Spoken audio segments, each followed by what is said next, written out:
So today, guys, I'm excited to announce that Title Update 20 and Season 3 will be going live with Year 5 Season 3. Will be going live tomorrow. Yes, so it will be live tomorrow. Now, servers are going to be down for scheduled maintenance for 3 hours, they say. And if you're on East Coast, you can do the translation. So Eastern US time, 3:30 a.m. till 6:30 a.m. So expect maybe there'll be a little bit of a wiggle room there. Sometimes it says estimate downtime and then it gets extended. So from 3 hours on, but just expect if it goes as planned, 6:30 Eastern time should be live right there. So that will be going live. What we're gonna do is we're gonna dive into a few of the patch notes.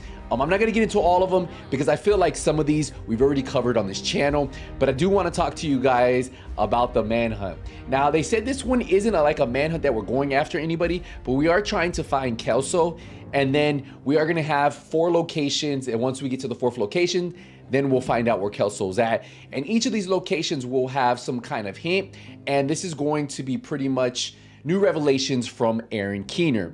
Now, we have Civic Center on February 6th, Two Bridges March 5th, then we have Financial District April 2nd, and then Battery Park on April 30th. Now, there is a new apparel event, and I'm telling you, from what I've seen, this is probably going to be one of our favorite if you like those tactical outfits. Now, I'm going to show you a quick picture of it because I do want to show you real quick of what it looks like. It's actually down here. And take a look at this. This thing is actually pretty sick. You can see this one has like a ghillie suit. This one right here actually has a helmet with a net over it, that's probably what I'm looking for the most. This one, you know, but overall, a lot of people have been asking for a ghillie suit one and then this one. So the new apparel event does come out April 20th. So that is something for you guys to really keep in mind. Also, guys, what I'll do is I'll put a link in the description so that way you guys can go through this and look at them all yourself. Now, if you missed the Last Resort apparel event, that will be coming April 16th.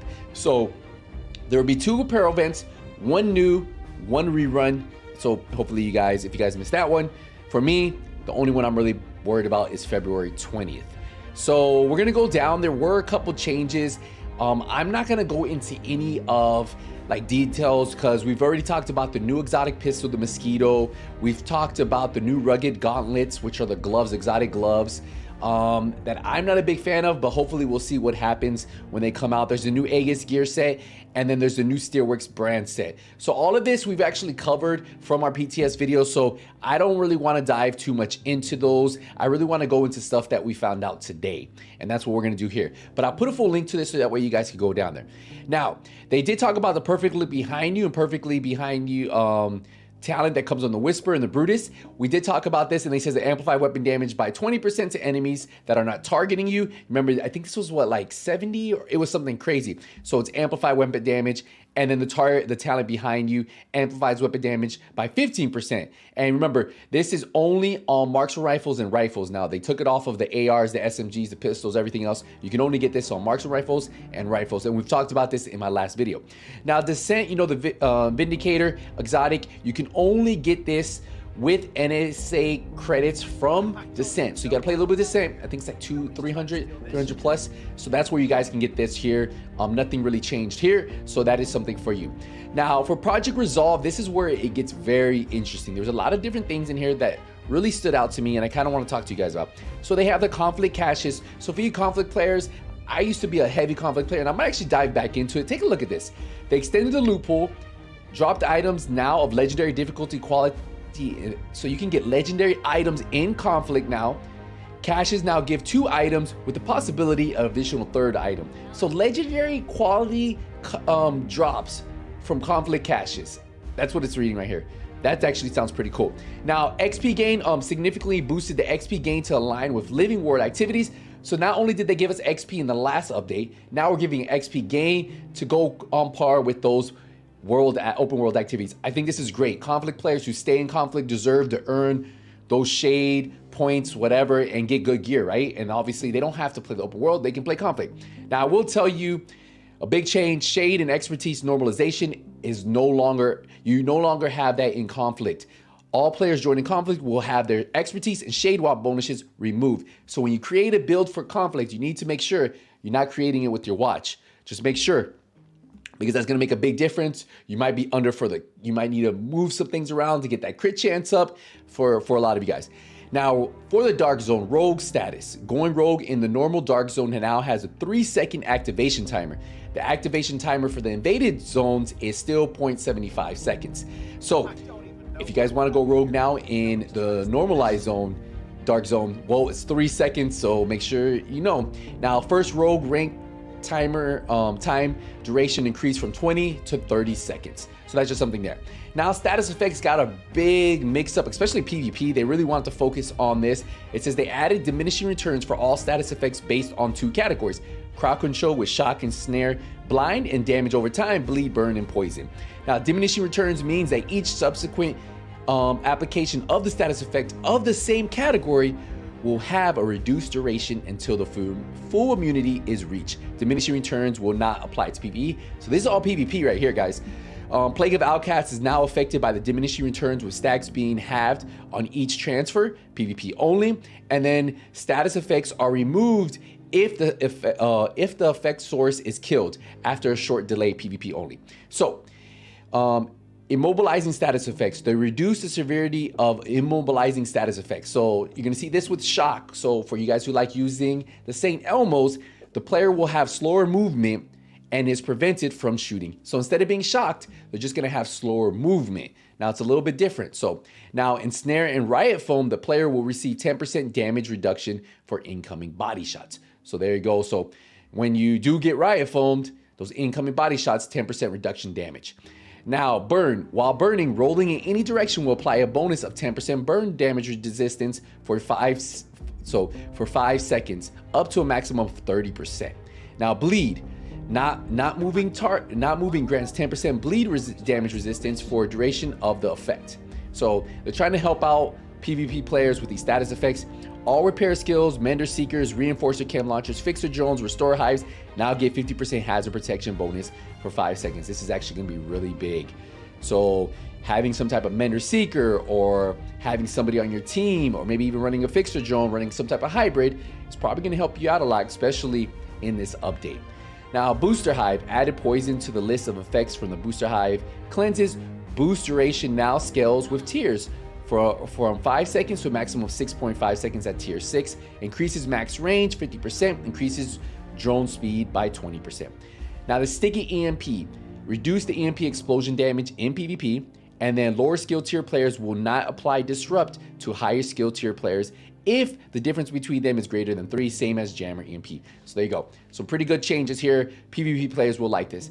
Now for the talents like Sadist, Eyeless, Ignite It, they amplify weapon damage by 20% to bleeding enemies after 4 kills, applies bleed to the next enemy. The descriptions of the following talents were changed to reflect the nature of the damage bonus provided. So these were, they just reworded them, right? No big changes here. All right, so for weapon talents, Future Perfection, got a change. Let's see, Perfect Preservation ended up going 15% armor over 5 seconds. Headshot kills improve the repair for additional. So you can get a total of 30% improved armor over 5 seconds if you get a headshot with Perfect Preservation. Now, they did change a bunch of things here with Thunderstrike. The one that I will point out, I know a lot of you guys use Flatline.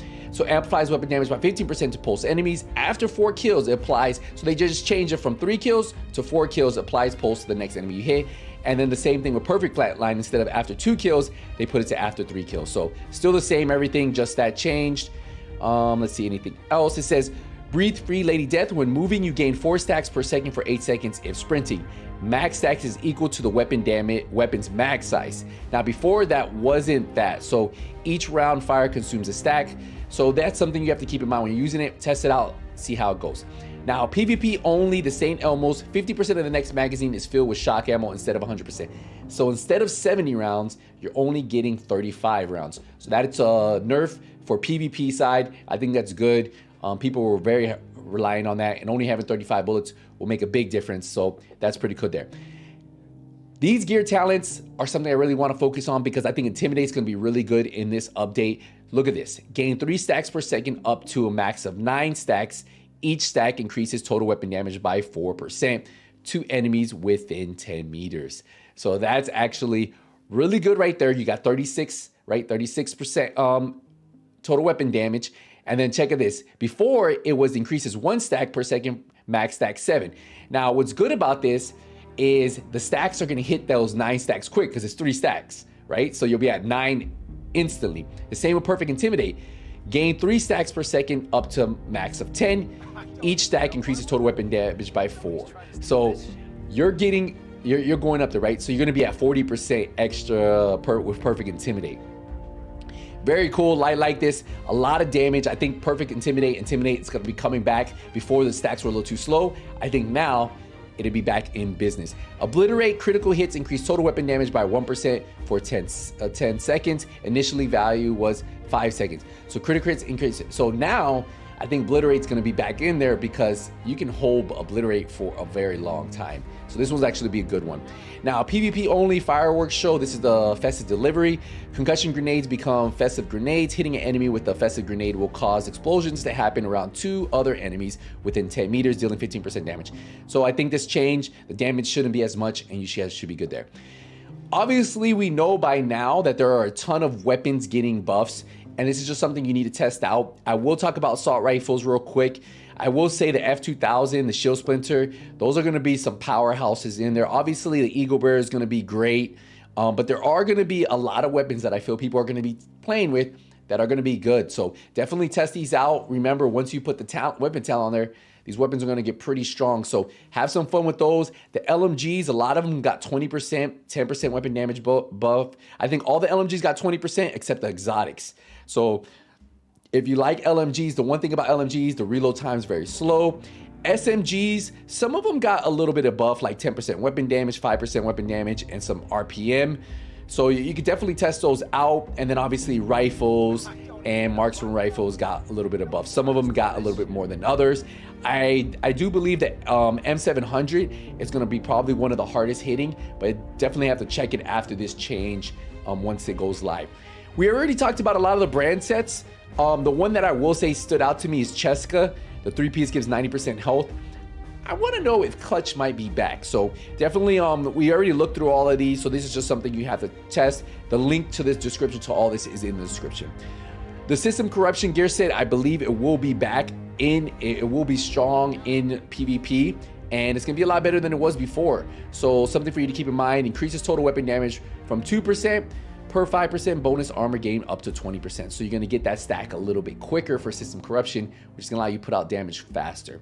Hunter's Fury got a little bit of a nerf because of the 50% health on kill, but I think because we still get the armor on kill is the same, you'll be perfectly fine. I think. I don't think this should really bother you too much, but let me know what you guys think afterwards. Foundry Bulwark got a different, pretty much of a buff, I want to say, and it might be back in the PvE world, maybe even PvP, but like in the PvE world, I can see it being really good. Look, increases makeshift repairs from 25% over 10 seconds to 35%. Before it was 20 and 30, so a 5% increase, and then decreased time taken from makeshift repairs from 10 seconds to 5 seconds. Before it was 15. So that chest piece bonus is going to be very, very powerful. Decreases time taken from makeshift repairs. So that means you're gonna get those repairs a lot faster. You'll be able to survive. So I think this could be a surprise. Kind of remember when this first came out, it was very powerful, and then it got nerfed right off the bat. I think it could come back, do something good. So a lot has unchanged for the Yao, Araldi, Providence, Sokolov. The leaderboards, they are going to be clearing out 273 leaderboards have been reset. So Kenley College, raids, strongholds, clan leaderboards, standard solo missions, standard group missions, standard solo and group invaded missions. All I don't see anything for the leader, like the dark zone or anything. I think those are staying the same, but this is just a start. We'll see what happens, what people are saying. We're gonna go down here, and then it says season pass daily project. So they did increase to complete a mission on hard or higher difficulty. So they did add some ways for you guys to complete more projects. A lot of different ways to earn stuff, and that's all they really talk about here, right? Different things that you end up getting. And let's keep going through here. There's like new missions, new projects. I'm just gonna see if there's anything else. They talk about the global events. They changed the global events a little bit, so you guys can go through and read all that. Combinations, they added some new combinations. And quality of life changes. The open world loot crates are now scaled to the world difficulty. So if you're on heroic, you're gonna get heroic loot out of those. An option has been added to display the item count of the stash when approaching it. So when you get close to it, it'll say 50 out of 300 items in your stash. Now, Shade Watch is capped.